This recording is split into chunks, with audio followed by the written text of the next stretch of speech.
Chapter 14. Tie Me to the Mast. Commences with a quote by Selwyn Hughes. I have watched hundreds of Christians in my time become financially blessed, then develop an acquisitive streak that in turn makes their souls as metallic as the coins they seek. Being a recipient of God's blessings usually changes a person's personality and their own self-perception. Sometimes this is for the better, sometimes for the worse. The bubbly, outgoing child who learns that they have a beautiful singing voice can become an ugly toad to be around as they start to build their self-image around the apparent superiority of their blessing over others who can't sing so well. The boy who reaches youth only to be told that he is really good looking by adults and peers will often leave those same friends behind as he goes off to pursue acquaintances he feels are more worthy of his handsome presence. The generous, humorous inventor can turn into a bragging pain in the neck if his inventions make millions and he's infected with pride. I know there have been times in my life where I've caught myself acting superior, patronising, judgmental, and downright stuck up. It's always been when I've forgotten, often on purpose, to acknowledge the source and giver of all my blessings. For those of you who have known me over the years, I ask your forgiveness. And if I'm still that way, please tell me. The late British pastor and author Selwyn Hughes commented on this all-too-common downward spiral of the blessed. He said, I have watched hundreds of Christians in my time become financially blessed, then develop an acquisitive streak that in turn makes their souls as metallic as the coins they seek. What does acquisitive mean? In this context, it's describing the often seen result of wanting to get more and more stuff, bigger and better than we really need, when we find ourselves financially blessed by God. It is a trap that very, very few people have the strength to fight, and one which none of us can get out of without God's help. I know from experience that I don't have the self-control to fight this dragon on my own. Author Daniel Axt has written a weighty tome focusing on self-control in an age of excess, in which he reminds us of a very topical tale from the great Greek poet Homer. The sirens of Greek mythology were deceitful and enthralling femmes fatales, who lured passing sailors onto the rocks with their beautiful music and songs. It was impossible for sailors to resist their calling. All who drew near to them were shipwrecked and drowned. Axt writes, Wily Odysseus, on his way home by ship from the protracted nightmare of the Trojan War, orders his men to tie him to the mast and to stop up their ears so he can hear the seductively lethal song of the sirens without quite literally going overboard. Thus did our hero inoculate himself against his own predictable and potentially fatal desires, and thereby demonstrates his wiliness, for a person with less self-awareness might have trusted willpower alone. On hearing the siren's call, Odysseus pleaded for his men to untie him, but they just bound him tighter, possibly because they couldn't hear what he was asking due to the beeswax he had told them to put in their ears. Once beyond earshot, he showed by his downcast countenance that the music had faded, and they could now free him from the mast. Odysseus's curiosity could have got him killed, but his cunning allowed him to taste of the treasure without being drowned, though he was probably pretty hard to live with, as he would have continuously bragged that he was the only sailor to have ever heard the sirens and lived. What about us? Can we beat the siren song of materialism, the love of money, or earthly praise with cunning? Is there something to which we can tie ourselves to avoid being drowned in the sea of consumerism? There just may be. Early in our marriage, when Melinda and I realised that our income was quickly going to exceed our needs, her brother and sister-in-law gave us a unique idea. If we were worried, and we were, that we would simply keep increasing our needs according to our income, and thereby waste a pile of money that could have been used for mission work or humanitarian purposes, then why not put a cap on our expenses? If we are surviving quite well on $75,000 a year as a married couple and think that it might need to increase to $100,000 when we have 2 kids, why not cap it at that?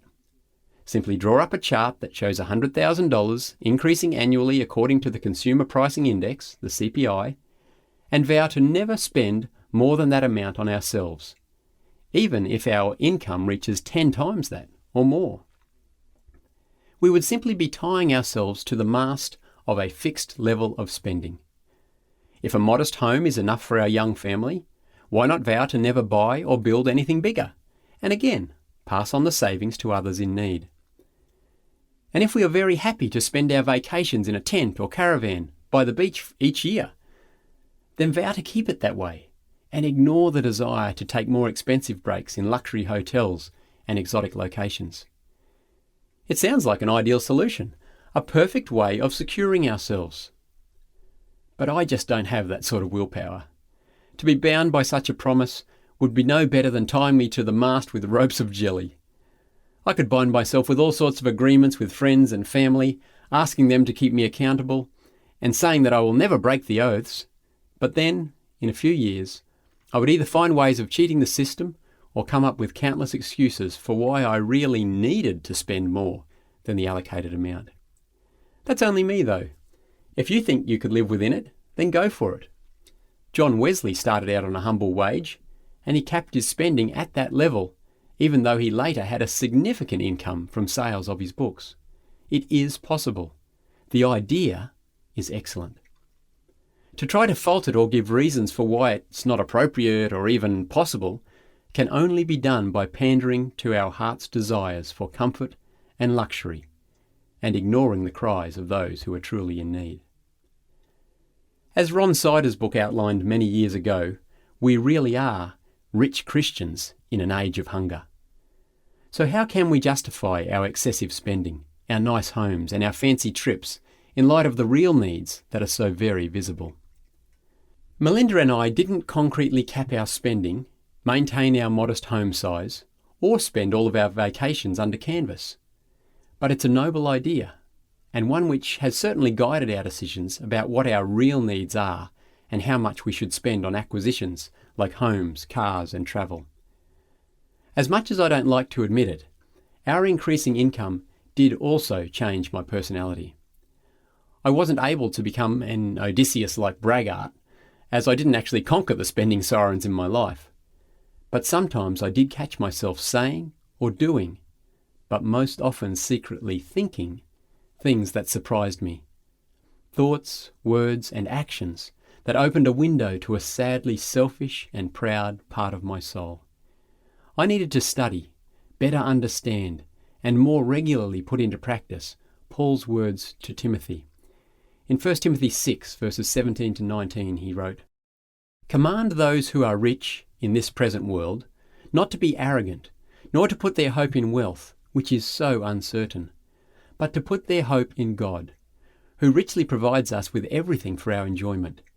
Command them to do good, to be rich in good deeds, and to be generous and willing to share.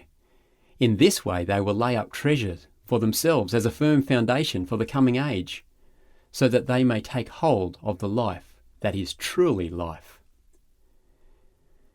It would be easy to focus just on the last part of verse 17, which says, God, who richly provides us with everything for our enjoyment, and use it as a proof text that everything that God gives us is to be used for our personal enjoyment. But that's not being fair to the text. God certainly does want us to enjoy the blessings he gives us, but not in the selfish, me-centered way that our culture encourages. We are to do good, to be rich in good deeds, and to be generous and willing to share. This will bring about the true enjoyment that God has blessed us with.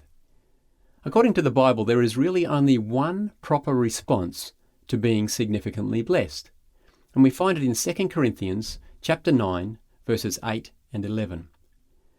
God is able to bless you abundantly, so that in all things, at all times, having all that you need, you will abound in every good work. You will be enriched in every way, so that you can be generous on every occasion. Increased blessings should not just make us richer or more talented or more respected. They should make us more generous.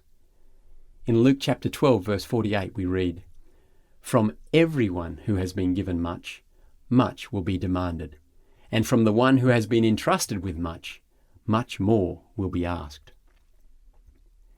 If someone saw your annual income and your net worth written on one piece of paper, and your annual giving on another, would they think that the two go together?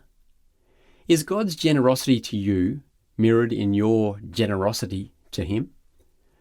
Or have you allowed God's generosity to change your heart for the worse? Have you allowed the blessings to become curses? Like Odysseus, we're on our way home. But temptation still calls to us from every side. It always will.